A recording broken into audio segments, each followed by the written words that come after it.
Bonjour à tous, Spider Review numéro 23, épisode 12 et 13 de la saison 2 du spectaculaire Spider-Man. La voûte sera bientôt la prison de haute sécurité le plus sûr de tout le pays. Enfermez-y un super criminel et Osborn vous garantit qu'il ne s'évadera jamais. La prison a été fondée par Osborn lui-même et pour en tester l'efficacité, Spider-Man s'est porté volontaire. Ils sont en compagnie de Jameson et Stacy en tant que témoins. Il est très difficile de s'évader de la voûte mais pas impossible. Le hic, c'est qu'il est facile de s'y infiltrer. Ces chattes noires qui s'y faufilent discrètement à l'aide d'une technologie de chez Oscorp qu'elle a volé. L'appareil possède un plan de la voûte qu'il montre par projection holographique. Elle a trompé le gardien qui surveillait l'entrée en se faisant passer pour une soi-disant livreuse d'Oscorp. On imaginerait qu'elle est probablement là pour voler quelque chose. Tandis que Stacy et Jameson observent Spider-Man, enfermé déjà depuis plus d'une heure, Mencken passe un appel à Osborn qui le contraint de partir pour aller régler une affaire urgente à Oscorp. On peut supposer qu'il s'agit peut-être du vol du véhicule de l'entreprise. Au lycée de Midtown, la pièce de M. Devro se fait attendre. Harry n'est pas présent, Mary Jane a tenté de le contacter en vain. La situation laisse présumer que le personnage que Harry était censé jouer a été à l'origine casté pour Mark, celui qui, dernièrement, a été arrêté par la police. Pas de nouvelles d'Harry, Mark est détenu en prison et Peter est occupé avec les adultes. Ça sera finalement Obi qui remplacera Harry. Pour que Peter puisse assister à la pièce, il faudrait d'abord que Spider-Man finisse ce qu'il a à faire avec eux. Le test n'a qu'un seul but, prouver qu'il est impossible de s'évader de la voûte. Spider-Man est alors confronté à deux options. La première est d'admettre qu'il est effectivement impossible de s'évader de la voûte, auquel cas elle sera relâchée et permettra à Peter d'assister à la pièce. La deuxième est de quand même essayer de s'en évader, quitte à ce qu'il rate la pièce. Étant donné que la sécurité des New-Yorkais est bien plus importante qu'un simple jeu à l'école, c'est tout naturellement qu'il choisit la deuxième option.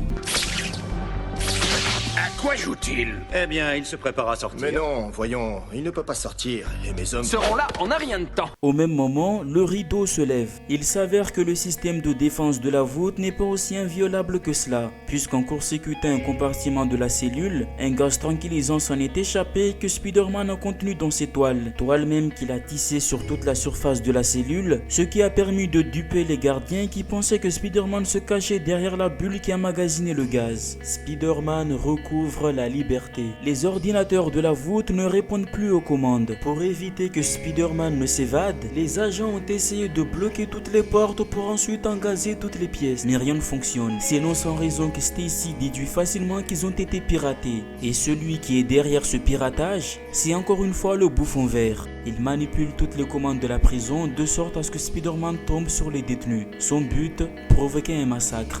Nombreux sont des super criminels emprisonnés dans la voûte à cause de Spider-Man.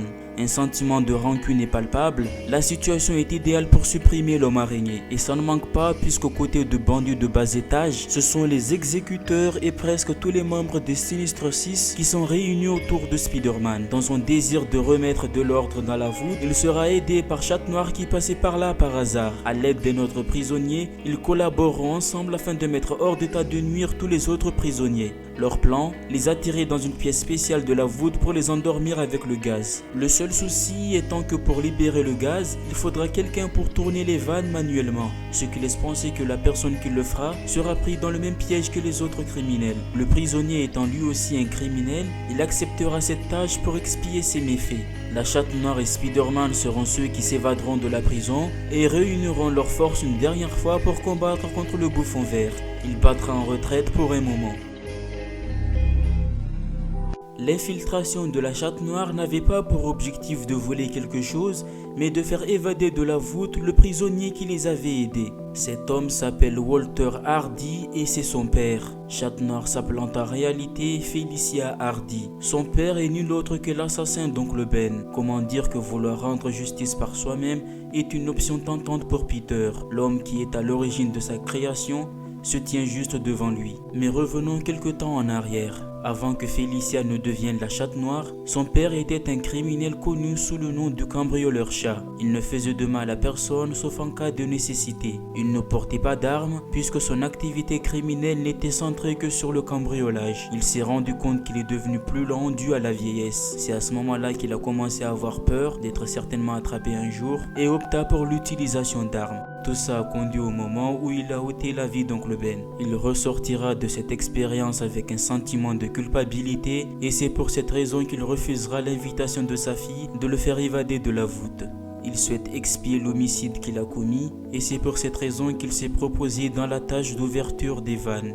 Felicia laisse paraître que jamais elle ne pardonnera à Spider-Man car c'est à cause de lui que son père restera en prison. Tout ceci au grand désarroi de Jonah qui lui souhaitait que ce soit Spider-Man qui reste en prison.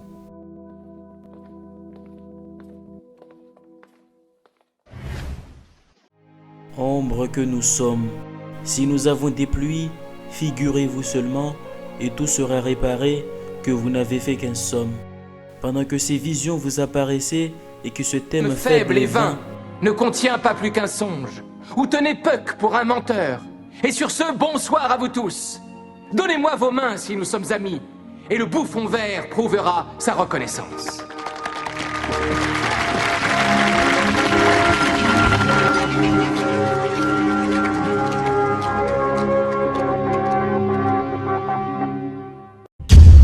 Gwen a besoin de l'aide de Peter. Quand il arrive chez elle, il est étonné de voir Harry qui jusqu'à maintenant n'a donné aucun signe de vie. Gwen a été la première personne avec qui il est rentré en contact. Cette situation est délicate car Peter ne doit montrer aucun signe qui puisse le trahir. Il ne doit révéler aucune information que seul Spider-Man dispose. C'est là qu'Harry leur révèle que la globuline verte qu'il ne cessait de prendre lui faisait perdre connaissance et que pendant ces pertes de connaissance, il devenait le bouffon vert. Cependant, cette hypothèse n'est plus valable. La dernière fois qu'il a été tenté d'en reprendre, il a résisté à la tentation et a détruit tout son stock. Ce qui invalide l'hypothèse qu'il soit le bouffon vert, c'est qu'il a été kidnappé par ce même bouffon vert alors qu'il a arrêté la consommation de ce produit dopant. Il n'y a donc aucun risque qu'il ait pu halluciner comme le prétend Peter. C'est ce qui explique le pourquoi du comment il n'a pas joué au théâtre et qu'il ne répondait pas au téléphone. Sous les conseils avisés de Gwen, tout ce qu'il vient de le révéler, il va le rapporter à son père. Alors Spider-Man sera là au cas où. Une fois chez les Osborn, les trois échangent pour essayer d'élucider le mystère de qui se cache derrière le masque du bouffon vert. Les soupçons sont levés dans un premier temps sur Osborn quand le vrai bouffon vert vient s'en prendre à Spider-Man, mais dans un deuxième temps, ça n'explique toujours pas comment est-ce que Harry s'est retrouvé dans le costume. Quand Mencken interrompt leur conversation par un appel téléphonique, c'est de manière très naturelle qu'Osborn s'excuse auprès de Spider-Man avant de prendre le téléphone tendu par son fils. Ce point est à noter car Osborn ne s'excuse jamais. Lorsque Spider-Man pose la question de savoir qui d'autre a accès à la globuline, comme par réflexe, Osborn appelle un des employés d'Oscorp pour lui ordonner de s'emparer de son assistant personnel, Donald Mencken. Seul Osborn et lui connaissent l'existence de ce produit en raison que ce soit un projet secret. L'employé est dans l'incapacité d'exécuter cet ordre car Mencken est parti déjà depuis 1 heure et tous les données le concernant ont été supprimées. Ils ne peuvent pas trouver son adresse à moins de faire appel à l'inspecteur Stacy, celui qui est maintenant soupçonné d'être le bouffon vert,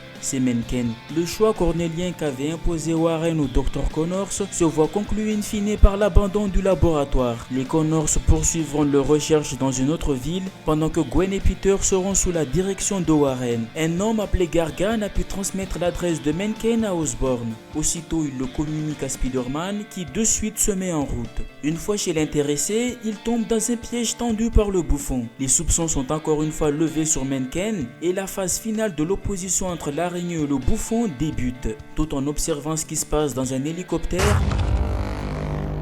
tu continues de me surprendre. J'ignorais que tu savais piloter ce style d'engin.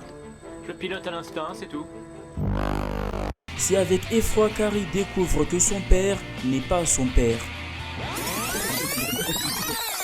Quand Mencken interrompt leur conversation par un appel téléphonique, c'est de manière très naturelle qu'Osborn s'excuse auprès de Spider-Man avant de prendre le téléphone tendu par son fils. Ce point est à noter car Osborn ne s'excuse jamais.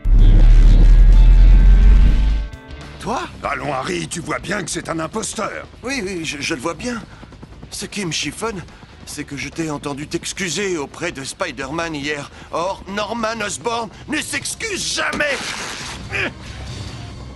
C'était pas prévu dans mon contrat.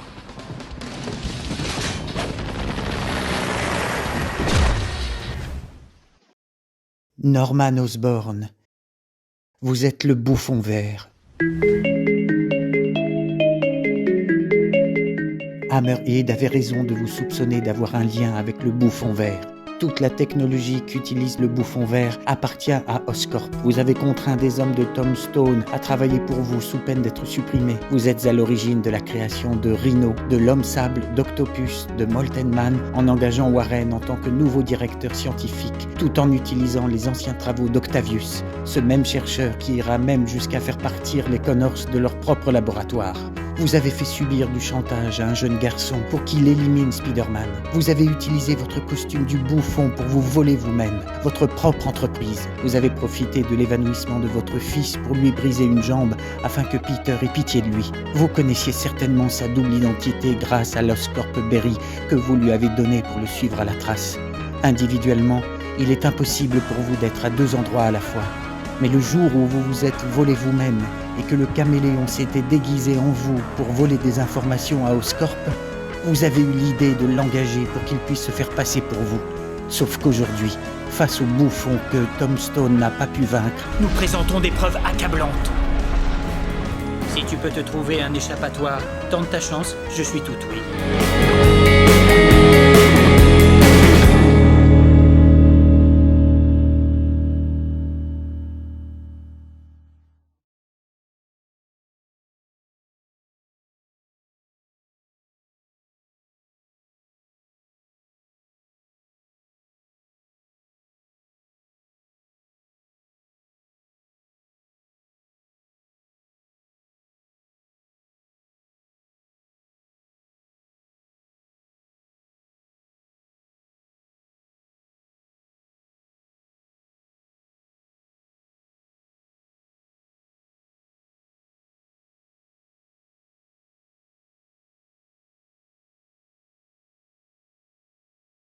Merci à Vincent Deboire.